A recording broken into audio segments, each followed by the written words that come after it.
దేవుణ్ణి ప్రేమిస్తే నిజంగా పరిగెట్టుకొని వస్తాం. దేవుడు నాకు ఏం చెప్పాలనుకుంటున్నాడు ఈ రోజు. ఏవండి, ఎవరైనా చర్చికి రానటువంటి వాళ్ళు, ఏవండి ఈ రోజు అయ్యగారు ఏం చెప్పారని ఎవరైనా అడిగారా? అయ్యగారు ఈ దినాన్న ఏం చెప్పారు?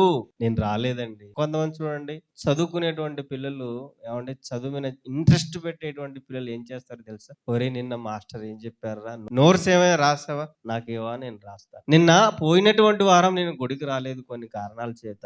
పాస్టర్ గారు ఏం చెప్పారని అడిగి తెలుసుకున్నారా? నిన్న సీరియల్లో ఏం జరిగిందంటే మీ ఇంట్లో కరెంట్ లేకుండే కదా, కరెంట్ లేదు కదా మీ ఇంట్లో, నిన్న ఏం జరిగిందో తెలుసా? ఫోన్ చేసి మరీ మాట్లాడతారు, దగ్గరికి పిలిపించుకొని మరి ముచ్చటిస్తారు. అయ్యగారు ఏం చెప్పారని ఎవరు అడిగారు చెప్పండి? మనకి దేవుని కంటే లోక సంబంధమైనటువంటి వాటి ఎందే మనస్సు ఉంది. ఈ మనస్సు లోకములో ఉంది, లోకములో నీవు ఉన్నావు అంటే నువ్వెవరో తెలుసా?